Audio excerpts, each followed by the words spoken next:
Good morning students. आज जो हम पाठ करने जा रहे हैं उसका नाम है राजा।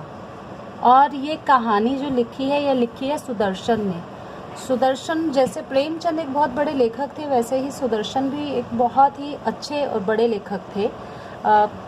प्रेमचंद जो थे पहले उर्दू में लिखते थे, फिर हिंदी में लिखना शुरू हुए। सुदर्शन का भी ऐसा ही था।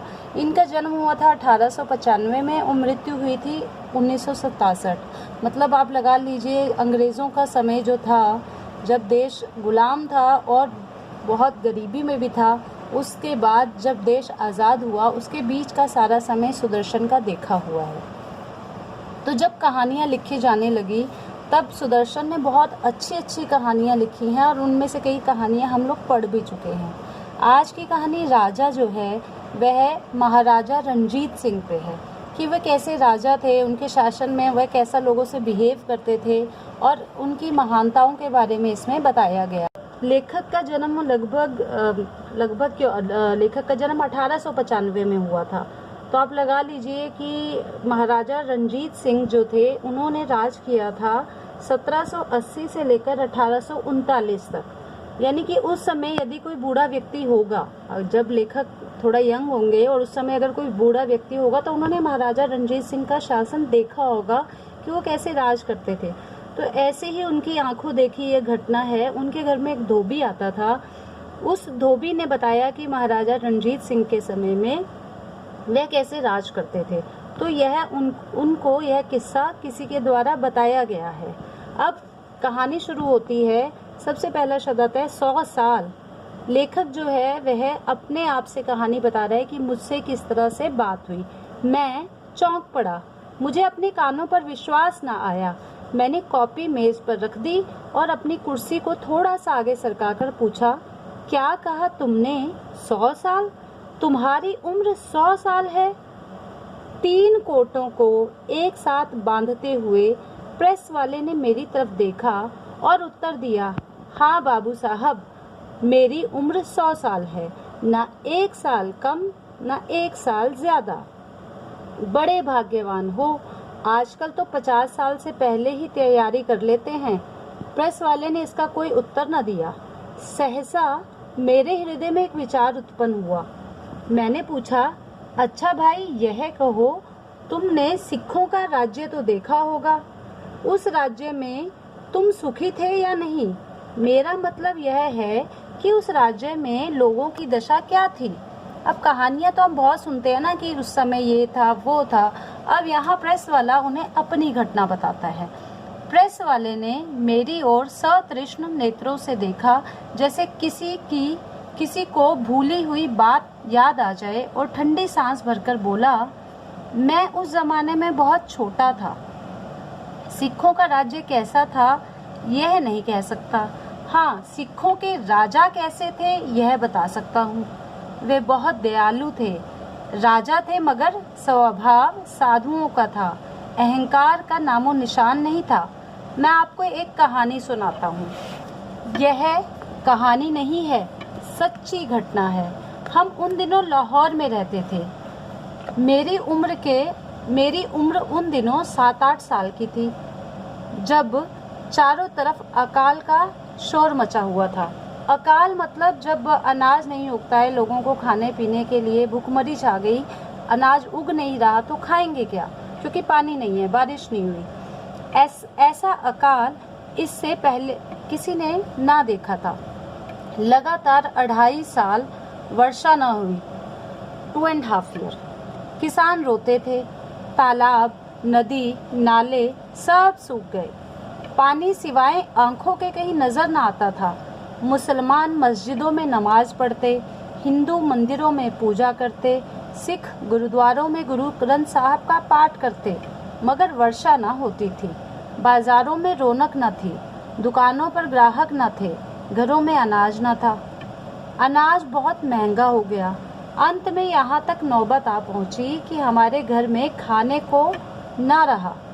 कई दिन हमने वृक्षों के पत्ते उबाल कर खाए। एक दिन बाबा आंगन में बैठे आकाश की तरफ देख रहे थे। ये जो प्रेस वाला है वो अपने बचपन का किस्सा सुना रहा है और अपने दादा के बारे में बता रहा है कि वो आंगन में बैठे हुए आकाश की तरफ देख रहे थे मैंने कहा, बाबा अब नहीं रहा जाता, कहीं से रोटी का टुकड़ा ला दो, पत्ते नहीं खाए जाते।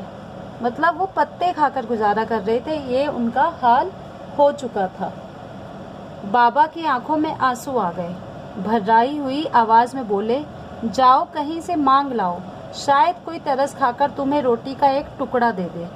मैं भूख से मर रहा था, रोटी मांगने निकल पड़ा। मेरा विचार था, अकाल शायद गरीबों के यहाँ ही है, मगर बाहर निकला तो सभी को गरीब पाया। उदास सब थे, खुश कोई भी न था। मैं बहुत देर तक इधर उधर मांगता फिरा, मगर किसी ने रोटी ना दी। अब कोई देता कहाँ से, किसी के पास होती तो देता ना। मैं निराश होकर घर को लौटा, पर पाँव मन भारी हो रहे थे, मतलब पैर भारी हो रहे थे कि घर में इंतजार कर रहे होंगे कि मैं कुछ लेकर आऊंगा, और मैं क्या लेकर जा रहा हूँ, मैं खाली हाथ जा रहा हूँ। मन मतलब जैसे किलो होता है वैसे मन भी वेट होता है, मन भारी हो रहे थे। सहसा एक जगह लोगों का झुंड नजर आया, मैं भी भागकर चला गया। सहसा मतलब अचानक। देखा सरकारी आदमी मुनादी कर रहा है। मुनादी मतलब डिंडोरा पीटना, ढोल बजाकर न्यूज़ जो देते हैं वे। महाराजा रणजीत सिंह ने शाही किले में अनाज की कोठरियां खुलवा दी थी और घोषणा कर दी थी, जिस जिसको आवश्यकता हो अनाज ले जाए, दाम ना लिया जाएगा। दाम मतलब पैसे नहीं लेंगे, जिसको भी अनाज चाहिए वो अनाज ले ले। लोग महाराज की इस उदारता पर चकित रह गए, हैरान हो गए। कहते थे, आदमी नहीं देवता है, खुदा नहीं सुनता, राजा तो सुनता है। एक आदमी कह रहा था, महाराज ने अपने आदमी बाहर भेजे हैं कि जितना अनाज मिल सके खरीद लाओ, मेरी प्रजा मेरी संतान है, मैं उसे भूखों न मरने दूंगा। मैं वहां से चला तो ऐसा प्रसन्न था जैसे कोई अनमोल चीज मिल गई हो। कुछ देर संयम करके मैं धीरे धीरे चला, फिर दौड़ने लगा, मगर घर के पास पहुंचकर गति कम कर दी। गति मतलब स्पीड कम कर दी और धीरे धीरे घर में दाखिल हुआ। मेरे बाबा उसी तरह सिर झुकाए बैठे थे। मुझे खाली हाथ देखकर बाबा ने ठंडी सांस भरी और सिर झुका लिया। मैंने जाकर बाबा का हाथ पकड़ लिया और बोला, उठो, चादर लेकर चलो, महाराज ने मुनादी कर दी है, अनाज मुफ्त मिलेगा।